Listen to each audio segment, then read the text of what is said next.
E acho que o empate em São Januário, embora o jogo tenha tido alternâncias ali de domínio, em alguns momentos o Botafogo começa melhor, depois quando o Vasco retoma o controle no primeiro tempo, mas achei depois, em parte do segundo tempo, o Botafogo conservador até nas suas escolhas. Mas acho que indo com um empate para o Nilton Santos e tendo mais recursos no seu elenco, acho que o Botafogo segue como favorito no confronto. Acho que não teve nenhuma inversão nessa quarta-feira de jogos de ida, nenhuma inversão das expectativas que a gente tinha antes do confronto começar. É por aí. Ô Alex, queria ouvi-lo também sobre os confrontos dessa noite. Boa noite, Alex. No caso de Vasco e Botafogo, acho até que o Vasco foi um pouco melhor do que o Botafogo, se a gente pensar no que foram os 90 minutos. Mas o resultado, sem dúvida, é melhor para o Botafogo, que vai decidir agora em casa, diante da sua torcida, a vaga na próxima fase. Ou não, Alex? Boa noite. Boa noite, Felipe, Cadu Mansa, todo mundo que está em casa. Um pouco melhor, sim, também acho. O Vasco jogando em casa, né? Teve mais ações, né? Esse lado um pouco mais cauteloso do Botafogo, porque está com o resultado, né? Nesse sentido. Leva um resultado importante para casa, mas aí vem uma questão que eu acho que já entra em discussão, de repente, por causa desses 2 últimos jogos, aproveitamento do Diniz de 39% apenas do Vasco, mas o Vasco ele tem realmente uma cara, ele tem uma evolução que ele precisa também de mais atletas, acredito eu, e hoje ele mostra que ele pode competir, assim, né? A gente nunca sabe ao longo tempo, porque na repetição para aquilo que o Vasco tem, de opções para o treinador, às vezes pode ser que falte resultado realmente, mas eu acho que o Diniz ele acrescenta muito ainda para esse Vasco, e vai ser um jogo interessante, né, no Nilton Santos, né, para a gente poder ver o que esse Vasco, que às vezes ele precisa de repetição, o que de repente falta, né, cara? Mas eu acho que o Vasco foi um pouquinho melhor, o Botafogo mostrou ser um pouco mais ter uma regularidade um pouco maior de um time também um pouco mais cascudo. É isso. Vamos começar então a conversar sobre esse jogo lá, direto de São Januário. Vamos voltar aqui ao Sport TV. Agora já dentro do Troca de Passes, o Guga Villani, Lédio Carmona, o intrépido, e Richarlison, o dançarino. É isso. Tudo bem, meus amigos? Boa noite. Bem-vindos ao Troca de Passes. O Mansur aqui foi meio cauteloso ao dizer sobre a qualidade dos jogos, eu concordo com ele, mas eu acho que tivemos 3 bons jogos. Vocês não conseguiram ver o jogo do Corinthians, evidentemente, porque estavam no ar na transmissão deste bom Vasco e Botafogo, mas foi um jogo divertido de assistir esse clássico aí em São Januário hoje. Tô muito animado para essa bela quarta-feira de Copa do Brasil. Guga, bem-vindo, amigo. Eu tô contigo. Tudo bem, Diniz, amigos? Ótimo. Boa noite a todo mundo ligado no Troca. Com intensidade, com marcação alta, os times estrategicamente foram muito bem, né? Cada um tentando anular o adversário, sem muito espaço para jogar. Ainda assim tivemos uma bola no travessão do Vasco, boas defesas, um gol para cada lado.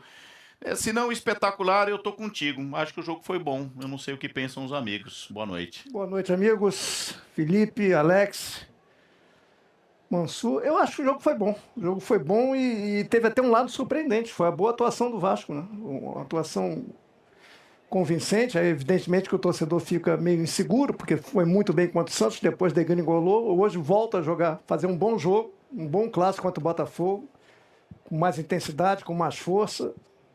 Dominou o jogo em alguns momentos, em outros, como o Mansur e o Alex disseram, o Botafogo foi melhor.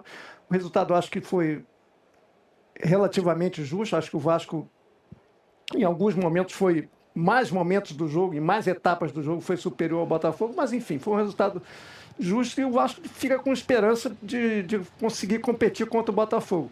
Acho que o Botafogo poderia ter jogado mais, tem elenco para isso, tem mão de obra para isso, tem potencial para isso, foi conservador, concordo com o Mansur, e o Vasco foi surpreendente. Eu acho que a grande notícia para a torcida do Vasco, além da atuação, foi atuações individuais. O Barros, para mim, o melhor jogador em campo, menino que vem de 2 empréstimos, meio inexplicáveis, para o Amazonas e para o América Mineiro, porque ele era titular quando ele saiu do time e depois foi emprestado. E o Jair, que há muito tempo não jogava tão bem assim, na minha opinião, fez um ótimo jogo. De resto, estou com o Felipe. Acho que foi um bom clássico em São Januário. Richarlison, a impressão que eu tenho, eu concordo, o Botafogo é melhor que o Vasco. Aliás, os números apontam isso, né? São 45 milhões de reais na temporada do Vasco em reforços e mais de 700 milhões de reais de reforços na temporada do Botafogo. Acontece que eu tenho a impressão, não sei se é a sua, que o Botafogo está se remontando. Tem muita gente talentosa ainda para se adaptar. Não vou nem falar dos que estão chegando. Por exemplo, o Montoro, que já chegou, já está rodando. Ele tem lances, né, de bons momentos como atleta importante que vai ser, mas não tem estabilidade. E muita gente importante, muita gente campeã foi embora. Talvez isso equilibre mais as forças entre Vasco e Botafogo neste momento. É isso aí, Guga. Boa noite, meninos. Boa noite a todos que nos assistem. Duas coisas me chamaram a atenção nesse jogo, principalmente do lado do Botafogo. Primeiro, a ousadia do David Ancelotti de trazer os dois atacantes e jogarem com dois centroavantes. Ele não jogou, um exemplo, não como o Palmeiras joga, com o Vitor Roque como um 9 e o Flaco como um 10. Não. Jogaram-se os dois como 9, dois centroavantes mesmo, com o Montoro de um lado e Arthur do outro. A outra coisa que me chamou a atenção no Botafogo foi que aproveitou, né, que o Vasco não entendeu essa formação inicial e teve a possibilidade de fazer logo no comecinho com 2 minutos e logo na sequência fez o gol de cabeça, quase com uma jogada parecida. Depois disso, e aí vem o lado do Vasco que eu acho que é importante ressaltar, o Vasco acordou, entendeu o que precisava fazer para tirar esse conforto do Botafogo, desse novo Botafogo, e aí sim entrou no jogo. Logo aos 18 minutos faz o gol do Jair, e aí nesse finalzinho de primeiro tempo, o Vasco foi superior. Não criou grandes possibilidades? Não, mas teve mais controle de jogo. E aí entra aquilo que a gente falou na transmissão. Conexões importantes. Jair muito próximo de Coutinho, muito próximo de Nuno, muito próximo de Pinton, muito próximo de Verratti. Isso foi a temática e a dinâmica do Vasco nesse primeiro tempo. No segundo tempo, o Vasco, você falou muito bem, logo no início do jogo, do segundo tempo, poderia ter feito 2-1. Uma bola na trave, uma grande defesa do John, uma pressão, né? E o Botafogo, sim, mais conservador, e aí entra sua sacada. Muitos jogadores chegando, o desenvolvimento de meio campo ainda com Danilo e Marlon falta, porque a gente está acostumado a ver Gregory e Danilo, ou Gregory e Marlon, que era muito firme. A entrada do Savarino dá um peso diferente, porque volta, exatamente, volta aquilo que é normal do Botafogo, esse meia de ligação, e aí você começa a ter alguns gásinhos diferentes. O próprio Pantaleão é novo, mas ele tem encaixado naturalmente com esse time do Botafogo, porque do lado tem um jogador que vive um grande momento, que é o Alexander Barbosa. Dito isso, além dos jogadores chegando, é uma nova dinâmica de um treinador que está chegando agora também. Então tem isso, tem mais essa observação. Então é tudo muito novo. E uma outra coisa que eu acho que é importante para esse Botafogo, mais conservador no jogo de hoje, ainda está sentindo a eliminação na Copa Libertadores da América, porque sabe que perdeu a chance de chegar a umas quartas de final, porque era muito melhor tecnicamente do que a LDU. E tem um detalhe, entre tantos, né, Diniz? Depois desse jogo do dia 11, ou seja, depois da data FIFA, não na semana que vem, na outra, os times só vão voltar à Copa do Brasil em dezembro, ou outubro, né? Em dezembro, com as semifinais e finais. Quer dizer, é tão importante para o Botafogo ganhar a classificação por si só e tempo também para maturar, para azeitar esse time de tantos bons e jovens jogadores. É verdade, e o Vasco na mesma, né? Porque vocês falavam sobre a remontagem do Botafogo, o Vasco também está ganhando jogadores. Se a gente pensar no que foram as substituições do Vasco hoje, já há uma certa melhora no nível de trocas, né? Em relação ao que vinha sendo anteriormente. Quando eu disse que eu achei que o Vasco foi melhor que o Botafogo no jogo hoje, eu acho que tem muito reflexo na participação dos goleiros. Porque o John hoje foi muito mais decisivo do que o Léo Jardim. O Léo Jardim estava tentando recuperar pela memória. Não fez nenhuma grande defesa hoje. Né? Teve um chute de fora da área do Pantaleão, né? Que foi uma defesa simples ali, que ele espalma para escanteio, mas uma defesa simples. Já o John não. O John tomou bola na trave, o John fez uma grande defesa numa chapada do Coutinho. O John pega uma cabeçada. Isso, teve a cabeçada do Verratti. Então, acho que o John acabou se destacando muito mais do que o Léo Jardim. Agora, tem boas notícias para o Vasco. Primeiro, a parte do equilíbrio defensivo, né? Porque o Vasco vinha muito desequilibrado defensivamente. Hoje, diante de um bom Botafogo, que não jogou também, concordo com os amigos, se mostrou mais seguro, talvez pela atuação dos volantes que conseguiram competir contra Marlon Freitas e Danilo, por exemplo, que não é simples. Então acho que o torcedor do Vasco sai com mais boas sensações, até mesmo do que ele imaginava, não? Esse espaço até o segundo jogo é tempo para Robert Renan, Matheus França ganharem fisicamente também. Andrés Gomes. E estarem à disposição, por exemplo. O que pareceu para vocês essas mudanças, essa cara do Vasco, né? Não dá para dizer que é uma nova cara, porque o Vasco oscila como a maior parte dos times brasileiros, mas que pelo jogo de hoje talvez tenha dado um pouco mais de esperança para o torcedor.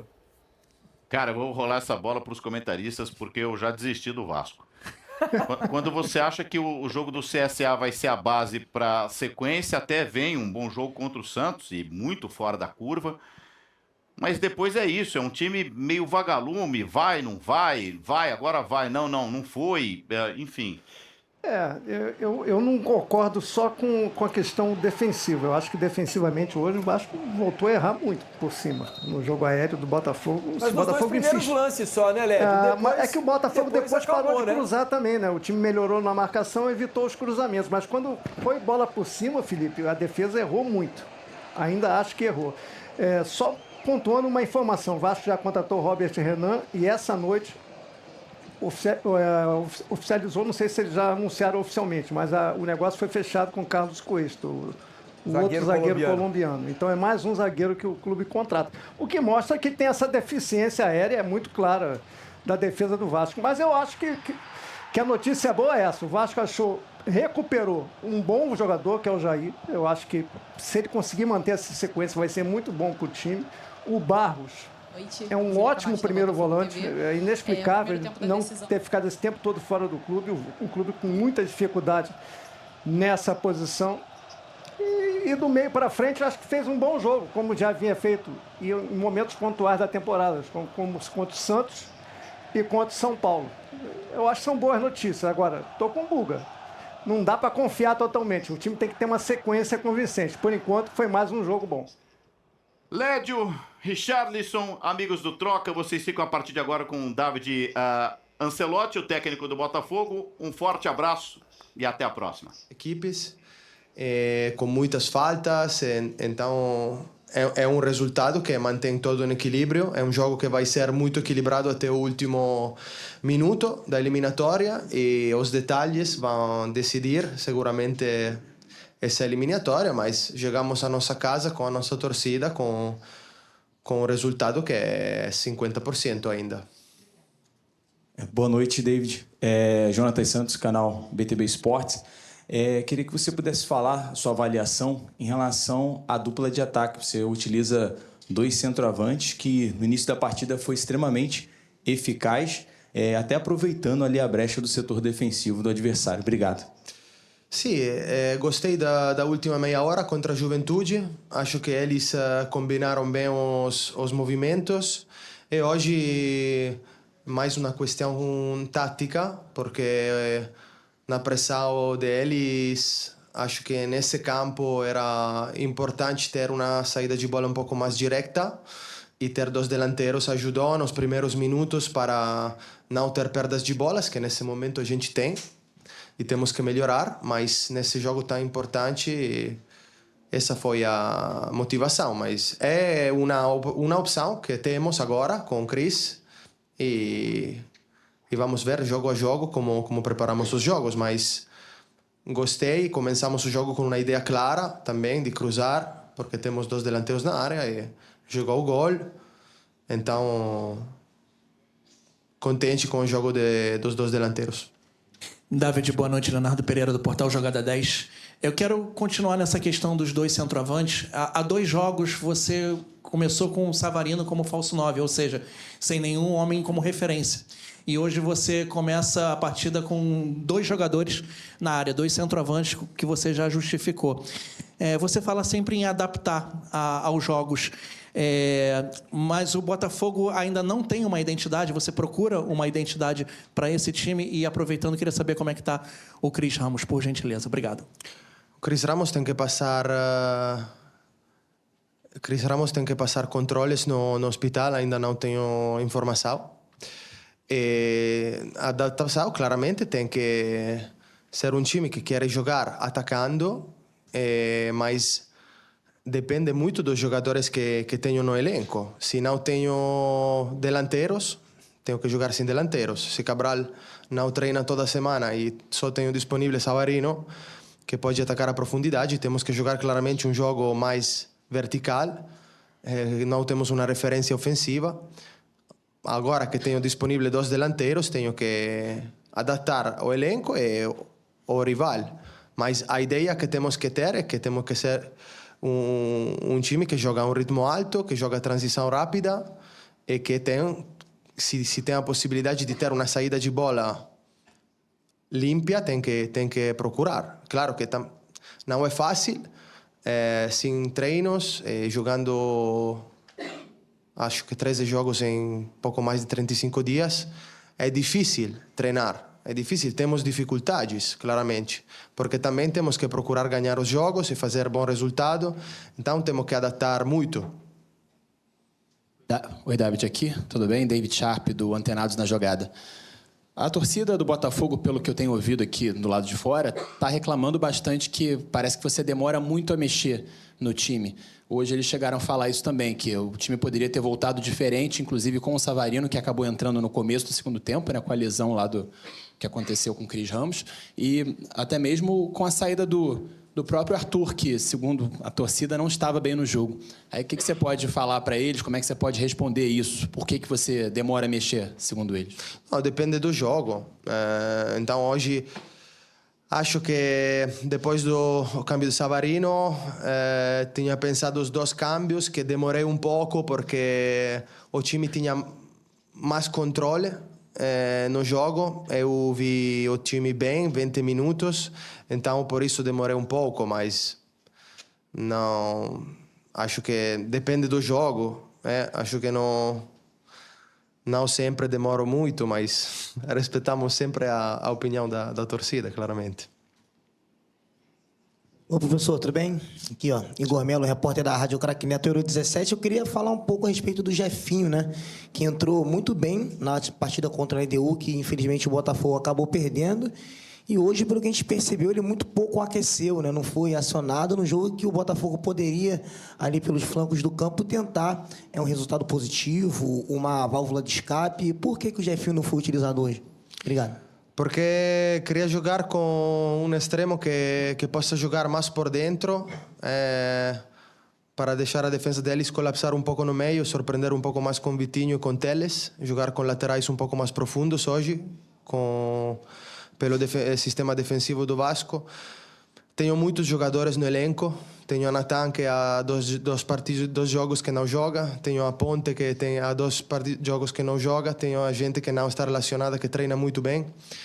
Então não é fácil. É verdade que Jefinho jogou bem, entrou bem, começou o jogo bem, jogou bem a primeira etapa contra a Juventude. E como o Santi Rodrigues também, que hoje não jogou. Mas ele há muito tempo que não joga e temos que ter um pouco de paciência com ele, mas é um jogador que vai ser importante. Mas é mais uma questão tática hoje, que hoje eu queria mais um ponta jogando dentro. Boa noite, David. Aqui, Jéssica Maldonado, de GE. Globo. Eu queria entender, porque o Botafogo ele vinha apresentando alguns problemas defensivos que aparentemente foram corrigidos. A gente viu hoje uma defesa um pouco mais sólida. Mas a transição, como você mesmo comentou, é uma coisa que ainda não tem funcionado no Botafogo. Somado a isso, também tem a situação do Vasco. Eu queria entender também se o Vasco te surpreendeu hoje. Esperavam o Vasco dessa forma, atacando mais o Botafogo. E o que você pretende fazer para mudar isso para o jogo de volta, né, das quartas de final da Copa do Brasil. E mais uma coisinha também, eu queria saber para quando você conta com o Cuiabano? Torcedor, acho que tem expectativa sobre isso também para o retorno dele. O Cuiabano acho que pode estar em 3 semanas, mais ou menos, mas ele está treinando na academia ainda e tem que passar por todo o processo de treinar no campo individualmente e pouco a pouco com o time. Agora temos a data FIFA que pode ajudar a ter um pouco de tempo para treinar com ele, para trabalhar. O jogo contra o Vasco é um jogo parecido ao primeiro jogo que tive aqui, porque é um time que tem a bola, que acumula muitos jogadores perto da bola. Então é um jogo onde Vasco tem a possibilidade de ter mais a bola do Botafogo, e o Botafogo tem a capacidade de fazer gol com as suas capacidades, em transição, com cruzamentos. Mas é um jogo que acho que vai ser decidido por pequenos detalhes, como a bola parada, que hoje teve a sua importância também, porque o Vasco marcou em uma bola parada. E a transição nossa tem que melhorar, porque temos que ficar melhor colocado defensivamente, porque tudo começa por isso, e acertar os primeiros 2 passes da transição, que muitas vezes não acertamos. David aqui, boa noite, João Pedro. Tá aí David Ancelotti, né, técnico do Botafogo, falando sobre as impressões, né, tendo as impressões, mostrando o que ele viu do jogo de hoje, esse empate em São Januário 1-1. E aí, Mansur, ele demora ou não demora para mexer, hein? O torcedor tem a razão ou ele tá ali certo em dar uma segurada e esperar um pouquinho as coisas acontecerem? Não, difícil dizer isso, porque ele tem dados que a gente não tem sobre os jogadores e uma percepção de como os jogadores estão. Agora, achei que a entrevista dele explica muito bem o jogo, assim. Porque estava muito claro o plano inicial do Botafogo com o Cris Ramos e o Arthur Cabral juntos, né? Ele tinha 2 jogadores com estatura maior, inclusive, do que a linha defensiva do Vasco. Essa já era uma vantagem que, em tese, se estabelecia com o perfil dos jogadores que o Vasco tem na defesa. Ele soltava muito o Alex Telles e o Vitinho pelos lados. O Montoro e o Arthur partiam de dentro e muitas vezes ele conseguia atrair os laterais do Vasco para a marcação dos laterais do Botafogo e fazer ou o Montoro ou o Arthur com uma diagonal às costas do lateral para buscar o lado do campo. E o Vasco defende mal esse período. O início do jogo me deu a preocupação, sob o ponto de vista do Vasco, de que fosse se repetir mais um jogo em que defensivamente o Vasco fosse ter enormes problemas. O Botafogo tem uma cabeçada com o Arthur Cabral, o Botafogo toma Foram o 2 Vasco... chances em 6 minutos, né, Mansur? Sendo que o duas gol... encabeçadas. Mas sendo que o gol, ele repete muito algo que o Corinthians explorou muito muitas vezes no jogo. O Alex Telles tem muito tempo com a bola, a defesa vai afundando na direção do gol, a linha de volantes permanece um pouco mais distante, o cruzamento entra entre volantes e zagueiros naquele espaço e encontra o gol. E aí o jogo acaba repetindo algo que de vez em quando eu brinco aqui, que dificilmente existe uma mudança tática maior do que um gol. O Vasco, ao encontrar o gol do Jair, no 1-1, que ainda não era o momento que o Vasco tinha de fato voltado ao jogo plenamente, a partir dali o Vasco se encoraja a jogar e começa a pressionar mais o Botafogo desde a saída e o David assume na coletiva que o time ainda tem esses problemas e que essa é uma outra razão para ele usar os 2 jogadores mais altos, que era tentar um jogo direto, e achei que a presença deles condicionou demais o Botafogo a essa bola longa, o tempo todo. Nem sempre o Botafogo acabou, mesmo tendo a estatura maior, conseguindo essa vantagem. A bola voltava para o Vasco e o Vasco se colocava no campo ofensivo. E acho que o Vasco volta especialmente melhor no início do segundo tempo. Aí sim ele tem um momento em que ele podia ter feito a diferença do jogo, onde tem a bola no travessão, onde tem a grande defesa do John. O Botafogo, para mim, volta a ser melhor com o Savarino, porque se aproxima mais daquilo que ele está acostumado a fazer. Ter mais um meia, trabalhar mais com a bola no chão, não tão dependente de esticar a bola para os jogadores mais fortes. Mas ainda assim sem incomodar, né, Mansur? Mas, para mim, o controle mudou de lado. O Vasco vem ficar... obrigado a defender por mais tempo, não surgem grandes oportunidades. O Botafogo não criou muita coisa depois daqueles 2 lances. Os 2 lances iniciais e praticamente nada, né? Até que aí me surpreendem as mudanças do David. Quando ele coloca o Newton no lugar do Montoro, coloca o Matheus Martins no lugar do Arthur, aí mais ou menos uma mudança que mantém. O Danilo passa a ser o jogador que fecha o lado direito na linha de meias. Achei o Botafogo aí mais conservador nas mudanças. Ele não usou nenhuma das outras opções ofensivas que ele tinha. A partir daí o Vasco volta a ter um pouco mais da bola, mas o jogo realmente, a partir dali, não produz mais muita coisa e se encaminha para o empate. Se fosse obrigatório ter um vencedor, acho que o Vasco andou mais perto. Não acho que foi uma diferença gritante, mas acho que o Vasco andou mais perto de vencer. Mas eu fiquei decepcionado com o futebol do Botafogo. Eu também.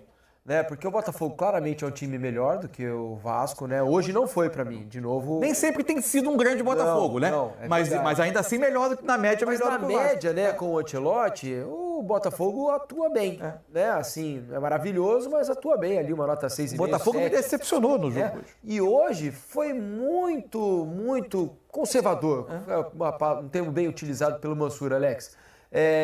Incomodou pouco, agrediu pouco o Vasco. O Vasco foi quem criou as melhores oportunidades e mesmo jogando fora de casa, imaginava um Botafogo mais criativo na partida de hoje, inclusive explorando deficiências que o Vasco apresentou nas últimas partidas, não? Parece que se tivesse forçado um pouco mais, tivesse a vontade praticamente de vencer realmente o jogo, não que não estava, mas eu falo em ação. Na cabeça é uma coisa, o que você programa antes do jogo é uma coisa, mas aquilo que aconteceu no jogo, lógico, a falta do Savarino, ele faz falta, né, nessa diferença para você criar mais, você ter uma capacidade melhor, só que até você vê no segundo tempo, logo de cara, essa chance que teve o bate-rebate ali, que a bola bate aqui no peito, meio no ombro, que vai em cima do John, e é a única forma que ele tem de fazer a defesa. E depois a bola do Jair para o Verratti, que o Verratti acaba... O John sai de novo abafando, ele né? não consegue dar a cavada do Pedro ali, né, com o pé trocado. Então foram as melhores chances, assim, se for ver. O Vasco, ele tem as suas dificuldades, esse negócio de marcar esse lado direito dele aqui, do Ryan, vim, não vim, quando vim, que gerou a briga no jogo passado com o Fernando Diniz, e hoje recebe o lateral, no caso hoje o Alex Telles, recebe muita bola, tem muita facilidade para jogar. É duro você ter realmente esses momentos frágeis assim, por às vezes você tá fazendo alguma opção, de estar marcando esse atacante um pouco mais por dentro, para você fechar a linha por dentro, e às vezes não querendo fazer desse cara, esse atacante, esse quinto homem como se fosse aqui, porque você tem um lateral potente atrás que é o Paulo Henrique, ou até mesmo o Pumita, e às vezes ele fica longe do jogo, mas isso precisa ser realmente também ajustado para algo. Mas é um jogo aquilo que é um jogo eliminatório, e o Botafogo ele foi jogando, saiu ganhando, parece que ele jogou meio tranquilo. Freio de mão puxado, né? Ficou meio tranquilo, essa questão mesmo que tomou o gol. Era um jogo que parecia que ele também não queria se expor. Não se expor, mas também não sofreu tanto assim, né? A não ser essas duas chances do Vasco. Mas ainda teve, me lembrei agora, né? Teve a saída do Paulo Henrique no intervalo, o Puma na segunda parte aproveita de uma bobeira do Telles, né? Bate uma bola meio sem ângulo de esquerda, que o John cai embaixo, a bola entraria entre o John e a trave. Isso. E o John cai fazer uma grande defesa, porque o chute era muito próximo. Naquela largada de segundo tempo. Isso, veja, são 3, 4 defesas. A única mexida que me dá quase a segurança de dizer essa o treinador demorou a fazer, acho que foi a do Paulo Henrique. É verdade, ele já dava sinais ali no primeiro tempo. Ele entra ele faz uma antecipação e que ele consegue chegar na bola e logo depois ele parece levar a mão atrás e tenta continuar na jogada. Aí veio a informação, né, da Duda Dal Ponte, nosso repórter que estava no campo, que ele já foi ali pedir aos médicos, né, para botar um spray na coxa. Eu falei, né, tava com o Alex vendo o jogo, falei, olha, quando o cara já vem de lesão... Porque isso é perigoso, né? Você pode... Pede o spray mágico ali, é sinal de que ele deu ruim. Qualquer sinalzinho a mais, se é na mesma perna, no mesmo local... E é um jogador que tem feito diferença, né? Sim, ele é muito especialmente importante. ofensivamente. Exato. Hoje, um dos melhores lances foi ele. Entra como um raio ali pelo lado direito da área, cruza a bola na cabeça do Verratti e o John acaba fazendo a defesa. Daqui a pouco a gente vai trazer a entrevista do Fernando Diniz. Antes, deixa eu colocar aqui no papo Paulo César de Oliveira, porque torcedor do Vasco está reclamando de um pênalti, né? Uma bola no braço do Marlon Freitas dentro da área. O PC tá aqui para tirar... expulsar o Marlon Freitas, porque deu uma cotovelada na bola. Deu uma cotovelada na bola, foi exatamente isso.